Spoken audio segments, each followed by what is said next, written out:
우리 다 같이 한 마음으로 요한복음 21장 15절의 말씀 같이 합독해 보도록 하겠습니다.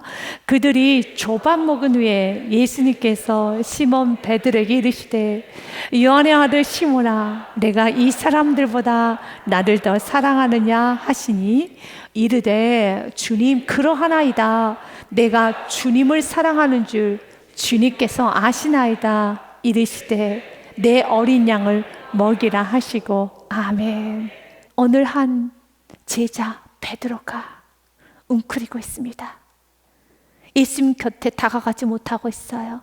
뒷걸음질 치고 있습니다. 예수님은 부활하셨기 때문에 온 세상은 기쁨과 환희로 가득가득 차 있는데 여전히 베드로는 우울합니다. 여전히 베드로의 마음은 어둡습니다. 불편합니다. 왜 그럴까요? 죄를 지었기 때문에 그래요. 죄를 짓게 되면 주님께 가까이 나가지를 못해요. 죄를 짓게 되면 뒷걸음질 칩니다. 죄를 짓고 나면 예수님 품에 안기지를 못합니다. 어느 누구보다 예수님을 사랑했고 예수님이 부활했음에 가장 기뻐 뛰어가야 될 베드로가 예수님께 안기지 못하고 서성거리고 있어요. 왜냐하면 누가복음 22장 말씀에 보니 베드로는 예수님을 부인합니다.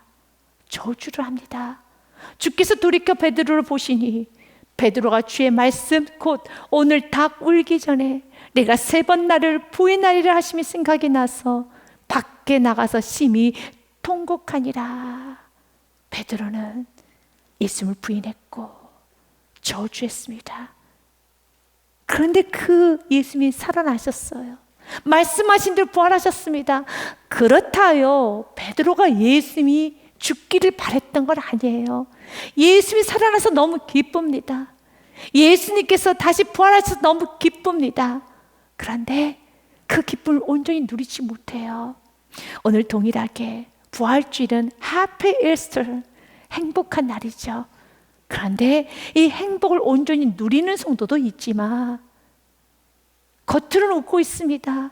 그러나 여전히 베드로처럼 마음이 불편하고 어둡고 웅크러져 있는 성도도 계실 겁니다.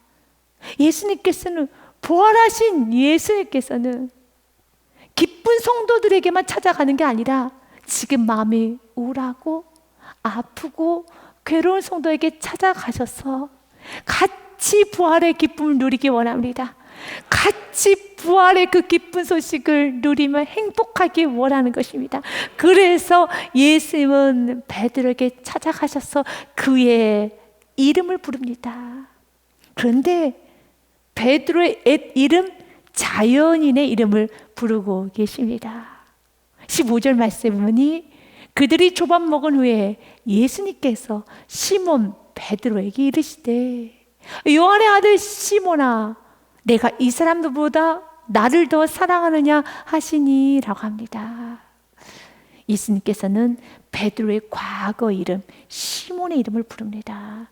시몬의 뜻은 흔들리는 갈대 또한 사람들에게 걷어차이는 작은 돌, 조약돌이란 뜻을 갖고 있습니다. 그런데 예수님께서는 시몬을 보시고 그 이름을 바꿔주셨어요. 요한복음 1장 42절 말씀에 보니요 예수님께로 베드로를 데리고 오니 예수님께서 보시고 이르시되 내가 요한의 아들 시몬이니 맞아 너는 조약돌이지 사람에게 치이고 사람에게 걷어차이고 수천 번 수만 번 흔들릴 수 있는 갈대 시몬이지 그러나 이제 나는 너를 장차 게바라하리라 하시니라. 게바는 번역하면 베드로라. 나는 이제부터 너를 베드로라 부를 것이야. 베드로의 뜻은 반석입니다. 흔들리지 않는 반석인 것입니다. 누가 불러주셨습니까? 예수님이 불러주셨습니다. 예수님께서 시몬에게 너는 시몬이 아니야. 이제부터 너는 반석 베드로야 라고 예수님께서 그의 이름을 불러주셨어요. 그런데 이제 다시 예수님께서는 베드로라 부르지 않고 시몬이라 부릅니다. 예수님은 웅크러져 있는 이 부활의 기쁨의 소식을 온전히 누리지 못하고 있는 베드로에게 찾아가셔서 그 안에 있는 죄의 문제를 다루십니다. 우리가 행복하기 위해서는요, 우리가 기쁨을 누리고 우리의 삶에 감사가 넘치고 우리의 삶이 기쁨이 넘치기 원한다면 영혼이 잘 돼야 범사가 잘 되고 강건해지는 겁니다. 영혼의 문제, 하나님과 나 사이에 막힌 부분이 있다면 내 안에 기쁨을 회복할 수 없어요. 진정 행복은 올 수 없습니다. 예수님 부활하신 그 사건이 얼마나 행복합니까? 예수님께서 십자가에서 죽으셨는데 다시 살아난 것입니다. 이것보다 더 큰 행복, 이것보다 더 큰 기쁨이 어디 있습니까? 그런데 예수님 부활하셨음에도 불구하고 베드로는 온전히 기뻐하지 못해요. 왜 그렇습니까? 죄 때문이죠. 그래서 예수님께서는 그 죄의 문제를 다루시는데 그의 이름을 부르시면서 다루십니다. 시몬아, 너의 옛 이름 기억나니? 너가 누구인지 기억나니? 너는 흔들리는 갈대였지. 사람들 발에 치여 사는 조약돌이었었지. 그걸 잊어버려서는 안 돼. 너가 베드로가 될 수 있었던 것은 부족하고 온전하지는 않지만, 여전히 부족하지만 완전하지는 않지만 너가 베드로가 될 수 있었던 것은, 이것은 너의 힘이 아니라 예수 그리스도 안에 있었기 때문이란다. 맞습니다. 우리가 부족하지만 여전히 우리는 완전하지는 않지만 그럼에도 불구하고 믿음의 길을 가고 있고 좁은 길을 가고 있으며 순종의 삶을 살아가고 있다라면 이것은 하나님의 은혜입니다. 제임스 몽고메리 보이스는 베드로의 실패에 관해서 이렇게 말을 합니다. 베드로에게 있어서의 문제는 그리스도의 도움 없이 흔들리지 않는 굳건한 반석과 같은 사람이라고 믿게 되었다는 것이다. 맞습니다. 베드로의 가장 큰 문제는 그리스도의 도움 없이, 은혜 없이도 흔들리지 않는 굳건한 반석과 같은 사람, 굳건한 반석과 같은 인생이 될 수 있을 것이라고 믿었다는 게 문제예요. 우리는 주님을 떠나서는 아무것도 할 수 없습니다. 예수님께서 갈대와 같았던 시몬을 반석으로 만드셨으며 그리스도께서 그 안에 역사하실 때만이 반석이 됨을 망각하였습니다. 자신의 힘을 의지하여 자기가 반석이라 생각할 때 그는 넘어졌습니다. 맞습니다. 베드로가 베드로 될 수 있었던 것은, 베드로가 배와 그물을 버리고 예수님 뒤를 쫓아갈 수 있었던 것은, 이것은 은혜가 더딥혀졌기 때문에, 예수 그리스도 안에 있었기 때문에 가능한 것입니다. 지혜서인 잠언은 우리에게 이렇게 말합니다. 이 말씀이 깊고 넓게 묵상이 되네요. 너는 마음을 다하여, 있으면 마음을 다하라는 것은 정성을 다하여 노력하여라, 힘쓰고 애써라 라는 말입니다. 너는 마음을 다하여 여호와를 신뢰하고 내 명철을 의지하지 말라. 그리고 범사에 매 순간순간마다 호흡을 할 때마다 너는 범사에 그를 인정하라. 다스림을 받아라. 주만에 거하기를 기뻐하며 간절히 소원해야 됩니다. 그리하면 내 길을 지도하시리라. 예수님은 베드로의 옛 이름인 시몬의 이름을 부르면서 다시 한번 은혜였음을 기억하게 합니다. 그리고 예수님은 3번의 질문을 통하여서 베드로의 영혼육을 치료하기 시작합니다. 예수님은 베드로에게 너는 다른 사람들보다 나를 더 사랑하느냐라고 질문합니다. 예수님께서 시몬 베드로에게 이르시되 요한의 아들 시몬아, 내가 이 사람들보다 나를 더 사랑하느냐라고 질문을 해요.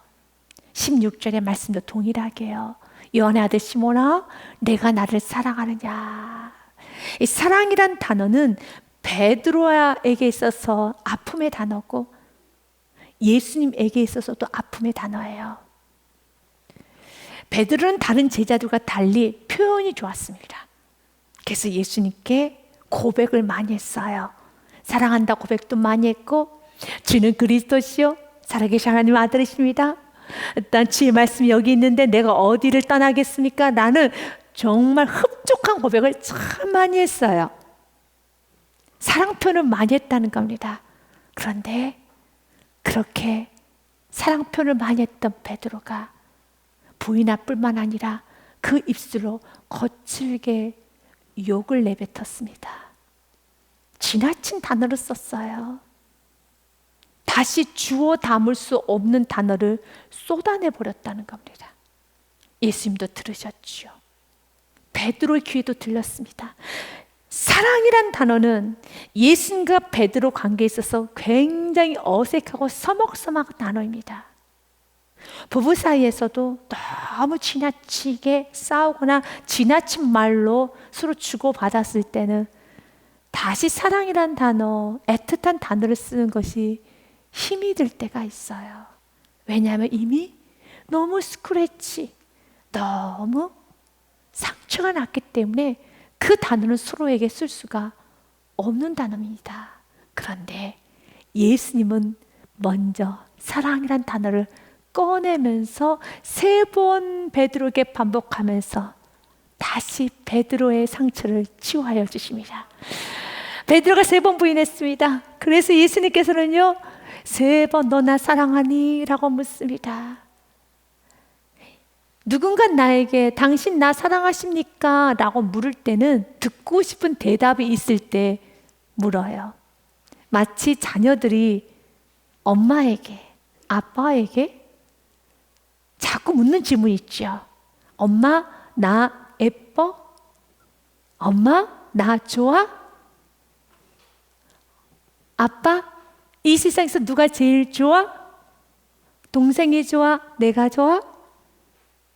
나 예뻐? 나는 그런 질문할 때는 듣고 싶은 대답은 너가 최고로 예뻐. 너가 최고로 좋아. 나는 그 답을 듣고 싶을 때 그렇게 질문하죠. 오늘 예수님은 베드로에게 열정적인 사랑의 시그널을 보내고 있습니다. 너 나 사랑하니? 예수님은 듣고 싶었다는 겁니다. 다시 천진난만하게 베드로가 고백하는 그 고백을 듣고 싶은 겁니다. 세상 물정 모르는 것처럼 고백하면서 예수님 사랑해요. 예수님은 그리스도세요.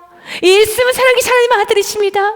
예수님이 여기 계시는데, 말씀이 여기 있는데 내가 어딜 떠나갈 수 있겠습니까? 라고 수많은 사랑의 표현을 다시 듣고 싶어서 너 나 사랑하니? 라고 묻습니다. 그러면서 예수님은 한 발자국, 또 한 발자국, 또 한 발자국 베드로에게 다가갑니다. 예수님은 여러분에게도 동일하게 프로포즈 하십니다. 주님과 막혀있고 어색한 분이 무엇입니까? 여전히 예수님을 사랑하고 부활의 예수님을 지식으로 알기에 그 쥐를 맴돌고 있지만 맴돌 뿐 주님 품에 푹 안기지 못하고, 주님 품에 안겨서 울지 못하고, 고백하지 못하고, 응석 부리지 못하고 여전히 뒤꿈치며 서성거리고 있고 기웃기웃하고 있는 그 주님과 막힌 부분이 무엇입니까? 주님 말합니다. 괜찮아, 너 나 사랑하니? 이젠 여러분 대답해야 될 때입니다. 주님 사랑하십니까? 주님 사랑하십니까? 주님은 여러분의 모난도 아시고 죄도 아시고 여러분의 연약함도 아시고 실패도 아시지만 주님 오늘 듣고 싶어하는 메시지가 있습니다. 너 나 사랑하느냐? 그때 이제 우리는 대답해야 됩니다. 내가 주님을 사랑합니다. 주님 사랑합니다. 이제 고백하셔야 되는 겁니다. 왜 고백을 못합니까? 고백하지 못하는 분이 있다면 주 앞에 엎드려 회개하십시오. 내려놓으십시오. 있는 모습 그대로 나아가십시오. 아픔도 슬픔도 죄도 실패도 상처도 다 들으십시오. 예수의 품에 묻으면, 실패를 묻고 슬픔을 묻고 고통을 묻으면 부활의 꽃이 펴요. 아름다운 꽃이 핍니다. 향기가 나는 것입니다. 뭐 드십시오? 예수님 품에 안기십시오. 베드로는 예수님께 대답을 합니다. 주님, 주께서 내가 주님을 사랑하는 줄 주께서 아시나이다 라고 대답을 합니다. 오늘 예수님께서는 베드로에게 사랑하느냐? 라고 묻고, 베드로는 주님, 그러하나이다. 내가 주님을 사랑하는 줄 주님께서 아십니다 라고 말합니다. 이제는 나 주님 사랑합니다 라고 아직 당당히 말은 못해요. 그러나 베드로는 고백하네요. 주님, 그렇습니다. 하지만 주님께서 나를 사랑하는 줄, 내가 주님을 사랑하는 줄 주님이 아십니다 라고 대답합니다. 예수님이 베드로에게 사랑이라는 질문과 그리고 베드로가 예수님께 대답했던 사랑과는 좀 의미가 다릅니다. 예수님께서는 베드로에게 너는 다른 사람들보다 나를 더 사랑하느냐의 그 사랑은 헬라어의 아가피오, 아가페입니다. 완전한 사랑, 헌신적인 사랑, 하나님께 속한 그 사랑을 말합니다.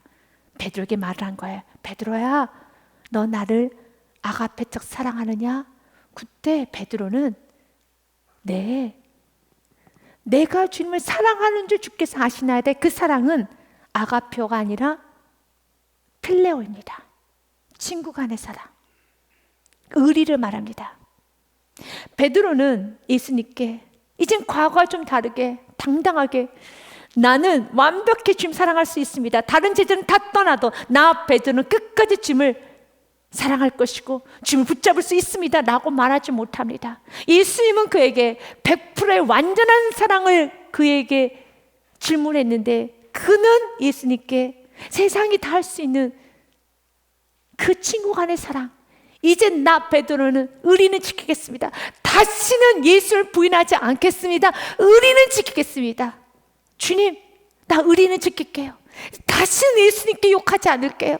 다시는 예수님을 모른다 하지 않을게요. 의리 지킬게요 라고 하는 겁니다. 기본을 하겠다는 거죠. 맞습니다. 우리도 주님께 고백해야 됩니다. 주님, 내가 완전한 사랑을 할 수 없지만 그러나 이제 이 정도 사랑 받았으니 의리는 지키겠습니다. 자리는 지키겠습니다. 내가 능력 있는 삶을 산다 할지 못한다 할지라도 내가 정말 자리는 지키고 살겠습니다. 자리는 지키겠습니다. 세상에서 말하는 그 의리는 지키겠습니다. 배신하지 않겠습니다. 이제 더 이상은 세상 사람들보다 못한, 짐승보다 못한 삶을 살지는 않겠습니다 라고 우리도 베드로처럼 고백을 해야 됩니다. 그런데 예수님은 세 번째 질문을 통해서 또다시 우리에게 도전을 합니다. 세 번째 이르시되 요한의 아들 시몬아 내가 나를 사랑하느냐 하시니, 주께서 세 번째 내가 나를 사랑하느냐 하심으로 베드로가 근심하여 이르되 주님 모든 것을 아시오매 내가 주님을 사랑하는 줄 주께서 아시나이다 라고 대답을 해요. 첫 번째 질문과 두 번째 질문과는 다릅니다. 문자적으로는 사랑이란 동일한 단어를 쓴 것 같지만 헬러의 원어에 보니 다르게 사용이 됐어요. 첫 번째, 두 번째 질문을 할 때는 예수님께서 베드로에게 너 나 아가페적 사랑을 할 수 있겠느냐고 질문했었을 때 베드로가 아가페 사랑까지는 못하겠고요. 그러나 이제부터 의리는 지키겠습니다. 나 세상 사람들 하는 정말 그 기본을 하고 살겠습니다 라고 고백을 했는데 예수님 다시 되질문합니다. 세 번째 이르시되 요한의 아들 시몬아 내가 나를, 여기서의 사랑은 아가페 사랑이 아니라 그가 말한 필레오 사랑을 말합니다. 다시 말해서 너는 나를 필레오 사랑, 의리는 지킬 수 있어? 의리는 지킬 수 있고 이 말이에요. 의리는 지킬 수 있어? 의리 정도 지킬 수 있겠니? 그래서 베드로가 근심합니다. 예수의 근심은 엘리파데, 슬피 우는 겁니다. 동일하게 우리 지금 여러분에게도 묻습니다. 기본하고 살 수 있겠어? 어때? 기본을 할 수 있어? 라고 묻는 거예요. 우리는 지킬 수 있다고? 할 수 있어? 묻습니다. 세상의 사람들은 예수 믿지 않아도 기본하고 사는 사람들이 많아요. 자녀도 그럭저럭 잘 키우고 가정도 잘 꾸려나가고 정말 잘 사는 것 같아요. 그런데 그리스도인들 보십시오. 기본도 못하고 사는 경우가 많지요. 그가 진짜 그리스도인이라면 예수 의지하지 않고 살아갈 때는 세상 사람이 다 아는 그 기본도 하지 못하게 만듭니다. 아니, 하지 못합니다. 예수 오늘 이 부분에서 우리에게 도전하는 겁니다. 기본을 할 수 있다고? 정말? 아니요. 기본도 못하겠습니다. 나는 주님이 도와주지 아니하시면 세상이 다 사는, 너무 세상이 평범하게 사는 그 평범한 생활조차도 할 수 없는 게 나입니다. 우리는 이 세상에 주님이 도움 없이는 한 발짝도 살아갈 수 없다는 그 고백이 우리의 진정한 고백이 되어야 하겠습니다. 그런데 이 말씀이 정말 맞아서 정말 맞습니다. 그래서 베드로가 슬피 울어요. 주님, 맞습니다. 나는 필레오 사랑, 세상이 다 지키는 그 의리조차도 지킬 수 없는 그런 무능한 존재입니다. 그러나 주님께서 모든 것을 아시오매, 나의 연약함도 아시고 나의 부족함도 아시고 나는 이렇게 기본도 할 수 없다는 걸 다 아시오매, 내가 주님을 사랑하는 줄 주께서 아시나이다. 사랑하는 여러분, 이제 우리는 세상에서 말하는 그 기본조차도 할 수 없는 그런 존재임을 고백하며 그런 나의 연약함을 다 아시는 주님 앞에 두 손 들고 나아갈 때 생명의 주 되신 그분께서, 부활의 주 되신 그분께서 나의 연약한 손을 꼭 잡아주사, 나의 부족한 손을 꼭 잡아주사 세상이 감당 못한 사람으로 우리를 이끌어가시 믿으시길 바라겠습니다. 이렇게 세상 사람들이 지키는 기본 의리조차도 지킬 수 없음을 고백하였었을 때 그는 세상의 어떤 사람들보다 비교할 수 없는 가장 탁월하고 아름다운 삶을 사는데 베드로를 통하여서 교회가 세워집니다. 수많은 영혼들이 예수를 만납니다. 그리고 마지막은 베드로는 복음을 위하여서 십자가에 거꾸로 매달려 순교를 합니다. 이보다 더 아름답고 찬란한 삶은 어디 있겠습니까? 누가 그를 붙들었습니까? 누가 그의 생애를 붙들었습니까? 가장 연약했던 시몬, 흔들리는 갈대와 같았던 시몬이었었지만 예수님께 붙들림 받았었을 때, 예수님 손에 붙잡힘 받았었을 때 그는 흔들리지 않는 굳건한 반석이 되어서 그를 통해서 수많은 영혼들이 돌아오는 축복의 통로가 되지 않았습니까? 예수님은 자신의 무능함을 고백하며 그럼에도 불구하고 주님을 사랑한다고 주님께 더 가까이 나아가는 베드로에게 예수님은 축복의 말씀 선포했지요. 내 양을 먹이라, 내 양을 치라, 내 양을 먹이라. 아멘. 완전한 치유, 회복은 이 말씀을 붙잡고 순종으로 나아갈 때 완전한 치유를 경험하게 돼요. 치유를 넘어 능력을 여러분 받게 되는 겁니다. 이제 우리는 베드로처럼 그가 실패했었을 때 다시 그물을 잡고 물고기로 잡으러 가는 인생이 되었었지만 그가 다시 예수 그리스도를 붙잡았었을 때 이제는 물고기 낚는 어부가 아니라 사람을 낚는 어부가 되어 사명의 자리로 달려갔던 것처럼 우리도 이제 부활의 주를 만났으니 이제는 우리 이 땅에서 세상 사람들이 살아가는 그 삶을 사는 것이 아니라 가정을 섬겨도 사업을 하여도 직장생활을 하여도 나의 모든 인생을 통하여서 살아계신 예수 그리스도가 드러나고 나의 삶을 통하여서 부활하신 예수 그리스도가 전해지고 생명의 주 되신 예수 그리스도가 전해지는 전도자의 삶을 살아야 되겠습니다.